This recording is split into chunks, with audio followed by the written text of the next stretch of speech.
guys, aku mau ngelanjutin nih cerita kemarin, yaitu Rocky Historian Go Haeryung Part 2. Yuk langsung saja kita masuk ke videonya. Setelah penyamaran Maehwa palsu terbongkar, Pangeran Yirim kemudian mengatakan jika Haeryung tidak hanya berhutang maaf kepadanya, tetapi juga kepada para pembaca karya Maehwa. Rasa cinta para penggemar tulus dan menghargai hasil karya Maehwa, sehingga tidak pantas menipu untuk mendapatkan uang dari mereka. Haeryung pun merasa bersalah, kemudian dia keluar dari ruangan itu. Saat itu, para penggemar terlihat senang dapat melihat idolanya. Tetapi Haeryung menjelaskan kepada para penggemar jika dirinya bukanlah Maehwa yang asli, dan dia pun meminta maaf di hadapan para penggemarnya. Namun saat itu, Haeryung mengatakan jika Maehwa yang sesungguhnya juga ada di sini. Mendengar itu, Pangeran Yirim terkejut, dan para penggemar terlihat tidak percaya jika si penulis itu adalah seorang laki-laki. Di saat yang bersamaan, datang para pengawal kerajaan yang diutus raja untuk menyita novel tersebut karena dianggap terlarang. Seketika itu, suasana menjadi panik. Pangeran Yirim berhasil ditangkap dan Haeryung dapat menyelamatkannya. Kemudian, mereka bersembunyi di dalam ruangan. Namun karena kecerobohan mereka berdua, akhirnya Pangeran Yirim tertangkap. Sedangkan di istana, Qasim Sambo dan kedua pelayan istana mencari keberadaan Pangeran Yirim. Di sisi lain, Haeryung merasa bersalah karena pangeran tertangkap dan berusaha menyelamatkannya. Tetapi hal itu dihalangi oleh pelayan wanitanya, mengingat resikonya terlalu besar. Pangeran Yirim kemudian dimasukkan ke dalam penjara. Dia merasa kesal dan ingin membalas dendam kepada Haeryung karena membuat dirinya tertangkap. Keesokan harinya, terlihat para tentara kerajaan melakukan penyitaan di perpustakaan, toko buku, dan juga melakukan penggeledahan di rumah-rumah yang mengoleksi novel atau buku yang diduga terlarang. Di dalam istana sendiri pun juga digeledah untuk mencari buku-buku tersebut. Para penulis tak luput dari penangkapan dan mendapatkan hukuman. Saat itu, Haeryung melihat kejadian itu dan berlari menuju rumahnya. Ternyata di rumahnya juga dilakukan penggeledahan. Dia mendapati kamarnya berantakan dan juga kehilangan beberapa koleksi buku-bukunya. Hal itu tentu saja membuat Haeryung sangat sedih. Di sisi lain, Pangeran Yirim sedang diinterogasi oleh petugas penyidik. Dia diminta untuk menyebutkan namanya dan juga menunjukkan plat nama sebagai identitasnya. Namun saat itu, Pangeran Yirim bersikeras jika dia tidak akan menyebutkan namanya dan juga tidak akan menunjukkan identitasnya. Hal itu membuat curiga petugas yang sedang menginterogasinya. Karena dilihat dari penampilan dan ditambah dia tidak mempunyai plat nama, menunjukkan dia seorang anak yang berpengaruh. Petugas itu pun menanyakan pekerjaan ayah Yirim, namun dia terlihat bingung untuk menjawabnya. Melihat gelagat itu, kemudian petugas mengganti pertanyaannya dengan jabatan ayah Yirim. Belum sempat dijawab oleh Yirim, petugas yang lain datang untuk memberikan laporan jika Maehwa menyerahkan diri. Ternyata Qasim Sambo berpura-pura menjadi Maehwa untuk menyelamatkan pangeran dari hukuman. Pangeran yang mengetahui itu merasa senang dan dapat terbebas dari hukuman. Tak lama, dia segera dibebaskan dan keluar dari kantor penyidik dan dihampiri kedua pelayan wanita. Ternyata petugas itu menyuruh anak buahnya untuk mengikuti dan mencari tahu lokasi rumah Yirim. Sementara itu, para petugas dari kantor penyidikan, kantor administrasi, dan juga kantor sejarawan mendata buku-buku sitaan yang selanjutnya akan dimusnahkan dengan cara dibakar. Terlihat petugas Min sangat teliti dengan mencatat satu persatu buku sitaan. Namun tak lama, petugas dari kantor penyidikan datang dan membujuk petugas Min untuk bersantai dan minum teh di ruangannya. Dia bermaksud merayu petugas Min, tapi karena petugas Min sangat disiplin dan berdedikasi tinggi, dia pun menolak ajakan itu. Para sejarawan yang lain tampak membicarakan petugas Min, yang dimana mereka merasa iri karena petugas Min mendapat hak istimewa mengingat ayahnya seorang konselor di kedua kerajaan, dan mereka menyebutnya dengan pangeran dari keluarga Min. Sedangkan di luar kantor, terlihat buku-buku mulai dibakar. Haeryung yang melihat kejadian itu merasa sangat sedih. Kemudian, dia memberanikan diri berbicara dengan petugas penyidikan dan juga petugas Min untuk melihat laporan buku-buku sitaan. Namun petugas penyidik justru memarahi Haeryung karena tidak mempunyai hak melihat laporan dan hanya petugas yang berwenang saja yang dapat melihat laporan itu. Kemudian, petugas Min melerai keduanya. Dia mengatakan jika tidak bisa memperlihatkan laporan tetapi bisa membantu untuk menjawab pertanyaannya. Haeryung mulai menanyakan isi yang tertulis mengenai buku terlarang. Haeryung juga memprotes karena melakukan penyitaan tanpa ada pemberitahuan sebelumnya. Dia merasa buku terlarang itu sumber dari kekacauan ini. Petugas Min kemudian menjawab karena ini perintah raja. Beliau meyakini jika ada karya rendahan dan buku yang diselundupkan dari Hing merusak moral. Namun saat itu, Haeryung malah kembali berdebat dengan petugas Min dengan mengkritik raja yang tak selalu mengambil keputusan dengan benar. Haeryung juga mengatakan jika rasa suka dan tidak suka raja harus selaras dengan warganya. Tetapi di negeri ini, raja tidak suka apa yang disukai warganya, dan sebaliknya, raja menyukai apa yang tidak disukai warganya. Mendengar itu, petugas Min hanya terdiam dan merasa jika perempuan ini mempunyai keberanian. Di tengah mereka sedang berdebat, dari arah belakang, kakak Haeryung datang dan meminta maaf jika perkataan adiknya dapat menimbulkan masalah. Sesampainya di rumah, Haeryung melampiaskan kekesalan kepada kakaknya. Mereka pun terlihat saling berdebat. Sebenarnya, maksud dari kakaknya hanya ingin melindungi Haeryung. Namun, sifat Haeryung yang terbuka sulit untuk menerima perintah raja. Haeryung juga mengatakan jika kehilangan sesuatu yang kita cintai sudah terlalu sering dilalui. Dia pun berpamitan kepada kakaknya ingin pergi menyendiri.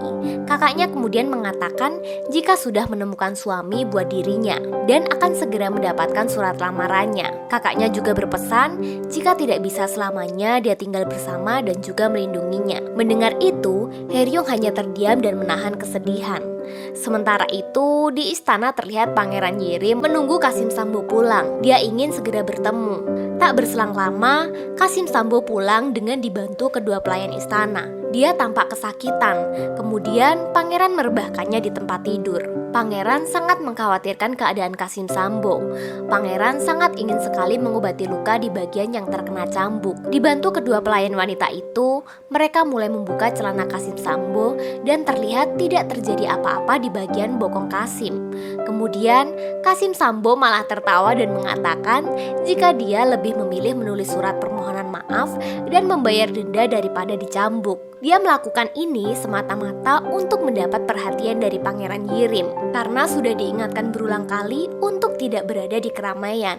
Dan hasilnya, Kasim Sambo yang menerima hukuman. Di sisi lain, petugas Min menuliskan kejadian yang dilihat dan didengarnya antara pangeran dan wakil kanselir Jo Seong-gwang, yaitu mengenai kerusakan yang diakibatkan buku terlarang. Dia juga berpendapat jika korupsi di kerajaan merajalela dan ketegangan politik pun meningkat. Semua orang dituduh bersalah dan menerima hukuman. Di tempat terpisah, nampak kanselir 2 Min Ik-pyong sedang dalam perjalanan pulang. Dan di tengah perjalanan itu, mereka dihadang oleh petugas dari kantor penyidik yang mengatakan jika ada berita penting yang harus diberitahu kepada kanselir. Keesokan harinya, Pangeran Yirim mendapat perintah untuk menghadap raja. Kasim Sambo mengatakan untuk terlihat gembira karena sudah lama pangeran tidak bertemu raja. Namun, Pangeran Yirim sudah mempunyai firasat jika raja tidak pernah memanggil kalau memang tidak sangat penting. Setibanya di ruangan raja, Pangeran Yirim belum selesai mengucapkan salam sudah mendapatkan kemarahan dari ayahnya. Saat itu, Pangeran Yirim belum mengetahui kesalahan yang diperbuat, hingga ayahnya melemparkan buku karangannya, yang dimana membuat kaget Pangeran Yirim. Dia mengatakan menulis hanya untuk menghilangkan rasa bosan.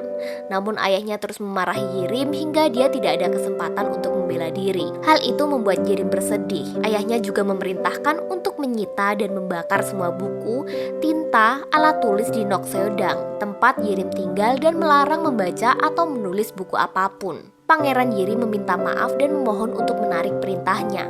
Namun sang ayah tidak memedulikannya. Pangeran Yirim mengatakan jika dirinya hanya bisa membaca dan menulis. Tanpa itu dirinya tidak berarti. Setelah kejadian itu, Pangeran Yirim bermimpi buruk yang menggambarkan jika dirinya dibunuh oleh ayahnya. Setelah terbangun, pangeran tidak dapat tertidur kembali dan hanya bercerita kepada Kasim Sambo. Di sisi lain, Haeryung yang menyendiri di kamar terbayang-bayang perkataan kakaknya yang sudah mendapatkan calon suami untuknya. Sebenarnya, dia sangat ingin menolak, namun apa daya, dia hanyalah seorang perempuan. Kanselir Min ingin bertemu dengan Kanselir Go. Di sini, kanselir merasa jika penulisnya berasal dari dalam istana. Karena sejauh ini, Kanselir Min tidak dapat menemukan keberadaan si penulis. Sekalipun Kanselir Min mengarahkan pasukan dan kekuasaannya, dia juga beranggapan jika musuhnya semakin dekat dan semakin tidak terlihat. Saat itu, Kanselir Go hanya terdiam mendengarkan argumen dari Kanselir Min. Kemudian dia memperlihatkan petisi yang akan diajukan. Petisi itu akan diajukan kepada Kanselir Go dan diserahkan kepada Pangeran Jin selaku putra mahkota, yang salah satu isinya adalah memperkerjakan wanita sebagai petugas sejarawan bagi istana. Sementara itu, terlihat Ibu Suri sedang mengingat masa kelam 20 tahun yang lalu yang menggambarkan kudeta kekuasaan yang terselubung oleh Kanselir Min dan Raja Li kepada raja yang terdahulu. Hal itu selalu menimbulkan rasa dendam, dan ternyata hal itu menjadi gambaran akan isi dari buku kisah Hodam yang sedang ia baca. Keesokan harinya, saat diadakan rapat negara, petisi yang ditulis oleh Kanselir Min diberikan kepada Pangeran Jin. Dan poin penting dari petisi itu mengenai wanita yang akan menjadi sejarawan. Hal itu dipertanyakan oleh Pangeran Jin kepada Kanselir Min. Hal itu sempat membuat perdebatan antara mereka berdua. Sebenarnya, maksud Kanselir Min ingin mencatat kejadian di kediaman wanita, terutama istana Ibu Suri yang selama ini dicurigai sebagai salah satu penulis kisah Hodam. Kanselir Min berusaha keras untuk dapat memperkerjakan wanita sebagai sejarawan. Dalam rapat tersebut, terdapat dua kubu saling berlawanan. Yang satu setuju dengan Kanselir Min dan di kubu yang lain menolak petisi itu. Kemudian Pangeran Min meminta waktu untuk memikirkannya. Setelah rapat selesai, Kanselir Min terlihat memberikan laporan kepada Raja Li. Sang raja mengatakan kepada Kanselir Min jika memberikan izin dan mendukungnya di petisi meski tidak pernah dilakukan dalam sejarah Joseon. Dan raja pun memberikan ancaman jika hal itu menimbulkan masalah, dia akan memberhentikan Kanselir Min.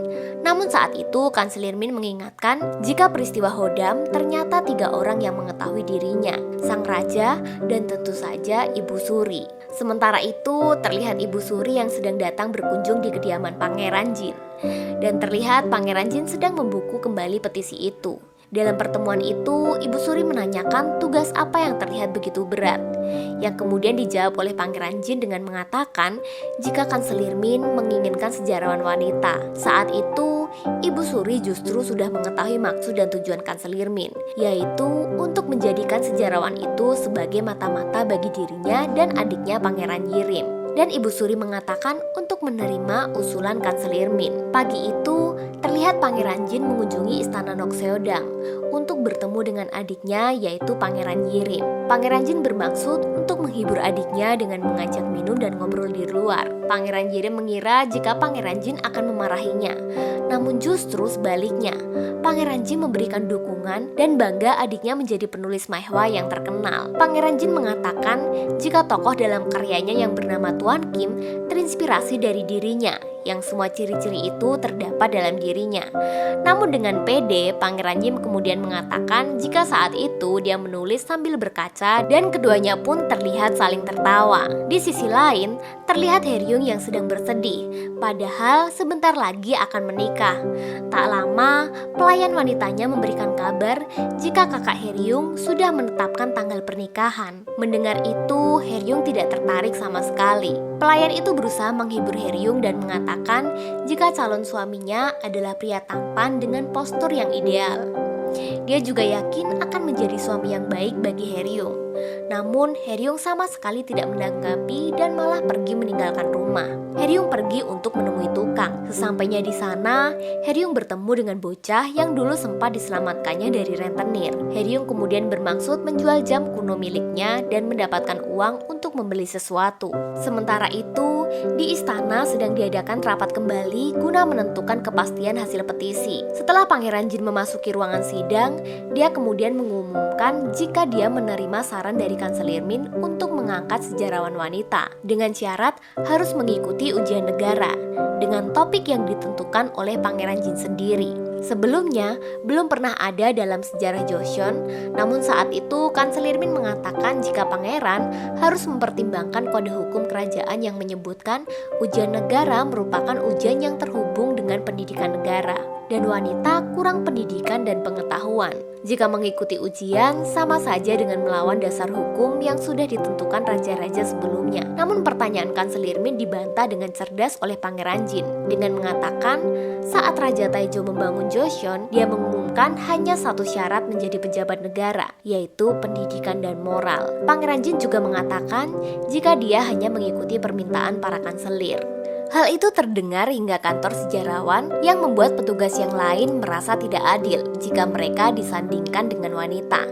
Namun para petugas Min mengatakan jika tidak ada dasar dalam hukum yang melarang wanita mengikuti ujian negara. Mendengar itu, petugas Gwije hanya terdiam. Perintah pangeran pun segera direalisasikan dengan menempel pengumuman di setiap sudut kota. Namun para penduduk kota meragukan hal tersebut. Tetapi berbeda halnya dengan para wanita yang begitu antusias untuk mengikuti ujian negara. Hal itu segera menjadi bahan pembicaraan warga Hangyang. Dan di perpustakaan, Tuan Kim juga mulai menjual kisi-kisi materi untuk ujian negara bagi wanita. Sementara itu, di kediaman Kanselir Min sedang diadakan pertemuan untuk mengumpulkan beberapa daftar wanita yang mengikuti ujian. Dan tak lama datang seorang wanita yang bernama Sahui. Dia adalah putri sulung Tuan Song yang di situ bermaksud meminta bantuan Kanselir Min untuk mengikuti ujian dan membantu meyakinkan ayahnya yang saat itu berada dalam pertemuan itu. Di tempat yang berbeda, Kanselir Go yang juga kakak dari Haeryung tampak melihat persiapan untuk pernikahan Haeryung esok pagi.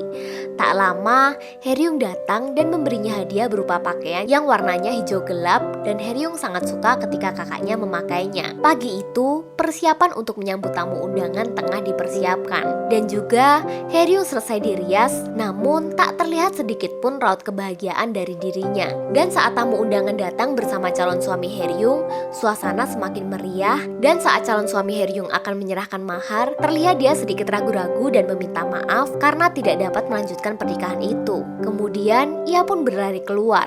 Hal itu terdengar dari kamar Haeryung, yang selanjutnya berlari keluar untuk mengikuti ujian negara. Di tempat lain, terlihat Pangeran Yirim sedang berada di perpustakaan. Ternyata dia menemui kakaknya yaitu Pangeran Jin yang sudah lebih dulu berada di sana. Pangeran Jin terlihat bingung mencari topik pembicaraan untuk ujian hari itu, dan Pangeran Jin meminta bantuan Yirim untuk mencarikannya. Kemudian Yirim memberikan masukan untuk tidak mencari jawabannya di buku. Banyak yang bisa menjawab karena mereka belajar. Dia juga mengusulkan untuk mencari sejarawan wanita yang bersikap kurang ajar, tidak takut raja, pangeran, atau pejabat sekalipun. Ia juga menginginkan orang yang keras kepala seperti lembu dan pemberani seperti jenderal. Namun, Pangeran Jin meragukan dapat menemukan itu di Joseon. Dan Yirim pun mengatakan pasti akan menemukannya. Makin menarik ya ceritanya. Lalu gimana ya kisah selanjutnya? Ditunggu episode berikutnya. Kamsahamnida.